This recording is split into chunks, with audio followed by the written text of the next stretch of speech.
প্রিয় বন্ধুরা, আসসালামু আলাইকুম। কেমন আছেন সবাই? আশা করি অনেক ভালো আছেন।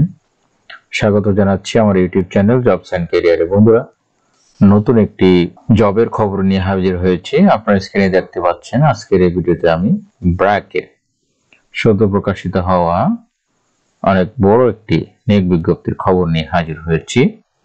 আপনারা স্ক্রিনে দেখতে পাচ্ছেন। আজকের এই ভিডিওতে আমি ব্র্যাকের ইয়ং প্রফেশনাল পদের সদ্য প্রকাশিত হওয়া বেশ কয়েকটি পদের নিয়োগ বিজ্ঞপ্তি নিয়ে আলোচনা করব।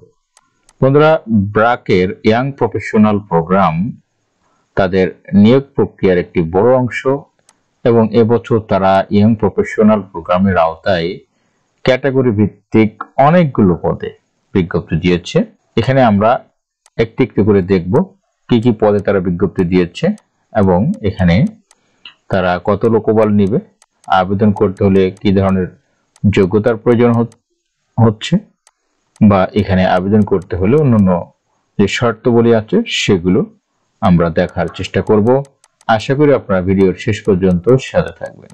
বন্ধুরা, ব্র্যাকের ইয়াং প্রফেশনাল প্রোগ্রামের আওতায় তারা বেশ কয়েকটি ক্যাটাগরিতে 10টারও বেশি ক্যাটাগরিতে বিজ্ঞপ্তিটি দিয়েছে। সুতরাং বলাই যায় এখানে এবছর ইয়াং প্রফেশনাল পদে অনেক লোকবল নেওয়া হবে। প্রথমে আমরা আসি তাদের এই ইয়াং প্রফেশনালের আওতায় তারা বিজ্ঞপ্তি দিয়েছে যে এখানে তারা বেশ কয়েকটি ক্যাটাগরি ভিত্তিক, আমরা ক্যাটাগরিগুলি দেখে নিই। এখানে young professional ultra post graduation বা UPG, young professional water sanitation and hygiene program ওয়াশ, young professional integrated development program IDP, young professional road safety, এরপরে young professional Aarong, young professional microfinance, young professional finance and accounts, young professional human resource, young professional procurement, young professional communications, young professional social invitation lab SIL এবং young professional BRAC health program বা BHP. এই কয়েকটা ক্যাটাগরিতে তারা বিজ্ঞপ্তি দিয়েছে। অনেক বড় একটি বিজ্ঞপ্তি এটি। এখন আমরা এই বিজ্ঞপ্তিগুলো বিস্তারিত দেখার চেষ্টা করব। চলুন বন্ধুরা শুরু করি। এখানে প্রথমে আমরা দেখব young professional ultra programme graduation programme. এখানে তারা প্রথমে রিকোয়ারমেন্ট কোয়ালিফিকেশন চেয়েছে ব্যাচেলর ডিগ্রি আর master degree from any discipline. এই পদে সকলেই আবেদন করতে পারবেন, যে কোনো সাবজেক্ট থেকে, যে কোনো বিশ্ববিদ্যালয় থেকে। এবং এখানে চেয়েছে অল ফার্স্ট ক্লাস বা CGPA 3 or above on scale of 4।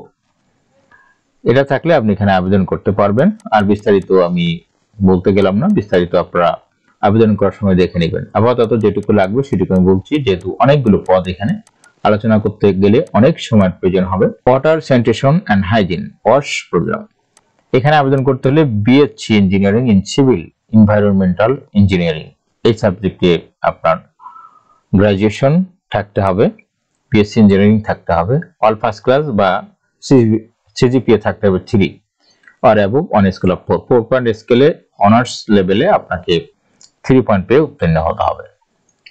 এরপরে আছে young professional integrated development program. এখানে আবেদন করতে হলে bachelor degree in agriculture, fisheries, veterinary science or animal husbandry. All first class লাগবে অথবা 3 পয়েন্ট লাগবে অনার্স লেভেলে। এরপরে আছে young professional road safety program. এই প্রোগ্রামে আবেদন করতে হলে আপনাকে কমপক্ষে at least bachelor degree social science আর বিজনেস অ্যাডমিনিস্ট্রেশন লাগবে। এটা প্রিফার্ড বলেছে, তার মানে এখানে যে কোনো সাবজেক্ট থেকে আবেদন করতে পারবেন, তবে specially social science and business administration এটা যদি থাকে তাহলে আপনি অগ্রাধিকার পাবেন। এখানে অল ফার্স্ট ক্লাস চেয়েছে অথবা 3 পয়েন্ট লাগবে অনার্স মাস্টার্সে। তারপরে ইয়াং প্রফেশনাল আরং, এখানে আবেদন করতে হলে আপনাকে bachelor degree in engineering, BBA, development studies or economics or management এই কয়টা সাবজেক্ট চেয়েছে। এখানে এই কয়টা সাবজেক্টে আপনার ব্যাচেলর ডিগ্রি থাকলে আপনি আবেদন করতে পারবেন। অল ফার্স্ট ক্লাস চেয়েছে অথবা সিজিপিএ 3 পয়েন্ট চেয়েছে। এরপরে ইয়াং প্রফেশনাল মাইক্রোফিন্যান্স প্রোগ্রামের আওতায় আবেদন করতে হলে আপনাকে পোস্ট গ্রাজুয়েট বা মাস্টার্স পাস হতে হবে in business studies MBA economics এগুলো থাকলে আপনি আবেদন করতে পারবেন। অল ফার্স্ট ক্লাস চেয়েছে অথবা 3 পয়েন্ট লাগবে। Young professional finance and accounting এখানে আবেদন করতে হলে পোস্ট গ্রাজুয়েশন বা মাস্টার ডিগ্রি থাকতে হবে অ্যাকাউন্টিং অথবা ফিনান্সে। 3 পয়েন্ট থাকা লাগবে অথবা ফার্স্ট ক্লাস থাকা লাগবে। ইয়ং প্রফেশনাল হিউম্যান রিসোর্সে আবেদন করতে হলে আপনাকে ব্যাচেলর অর মাস্টার ডিগ্রি থাকতে হবে, তার মানে অনার্স অথবা মাস্টার ডিগ্রি থাকলে হবে। হিউম্যান রিসোর্স ম্যানেজমেন্ট এই সাবজেক্টে পড়ালেখা করলে আপনি এখানে আবেদন করতে পারবেন। অল ফার্স্ট ক্লাস থাকা লাগবে অথবা 3 পয়েন্ট থাকা লাগবে 4 পয়েন্ট স্কেলে। এরপরে আছে ইয়ং প্রফেশনাল প্রকিউরমেন্ট। এখানে আবেদন করতে হলে আপনাকে bachelor degree in business administration science আর এ রিলেটেড ফিল্ড, এই ফিল্ডের অন্যান্য যে সাবজেক্ট আছে সেই সাবজেক্ট অনার্স করলে আপনি এখানে আবেদন করতে পারবেন। অল ফার্স্ট ক্লাস চেয়েছে।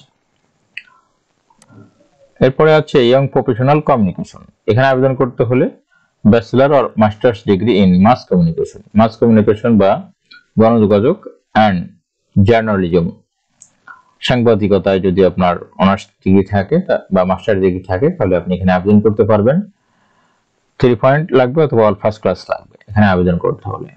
এরপরে young professional social invitation lab, এই প্রোগ্রামের আওতায় আবেদন করতে হলে মাস্টার্স অথবা অনার্স যে কোনো একটি হলে চলবে। Business administration, anthropology, social science আর এ রিলেটেড ফিল্ড, এই কয়টা সাবজেক্টে অনার্স বা মাস্টার্স থাকলে আবেদন করতে পারবেন। এরপরে সর্বশেষ বলা হয়েছে যে ব্র্যাক হেলথ এর এই প্রোগ্রামে আবেদন করতে হলে আপনাকে bachelor degree in any discipline, যে কোনো সাবজেক্টের এখানে প্রার্থীরা আবেদন করতে পারবেন যে কোনো বিশ্ববিদ্যালয় থেকে। বলছে প্রিফারেবলি ইন এমবিবিএস আর সোশ্যাল সায়েন্সেস, যদি এমবিবিএস থাকে অথবা সোশ্যাল সায়েন্স তাহলে সেখানে অগ্রাধিকার সে পাবে। তবে যে কোনো সাবজেক্ট থেকে এখানে আবেদন করা যাবে ব্র্যাকের হেলথ প্রোগ্রামে। Candidate with an MPH will be given preference, MPH যদি থাকে তাহলে সেও অগ্রাধিকার পাবে। অ্যাটলিস্ট সবগুলোতে ফার্স্ট ক্লাস লাগবে অথবা সিজিপিএ লাগবে কমপক্ষে 3 পয়েন্ট বা তার বেশি। বন্ধুরা, এই ছিল ব্র্যাকের হেলথ প্রোগ্রামের আওতায় অনেক বড় একটি নিয়োগ বিজ্ঞপ্তির খবর। আশা করি ভিডিওটি আপনাদের ভালো লেগেছে। ভালো লাগলে ভিডিওটি লাইক করতে ভুলবেন না এবং এই সংক্রান্ত কোনো জিজ্ঞাসা থাকলে ভিডিওর কমেন্ট বক্সে লিখে জানাতে ভুলবেন না। বন্ধুরা, সবাই ভালো থাকবেন, সুস্থ থাকবেন। আল্লাহ হাফেজ।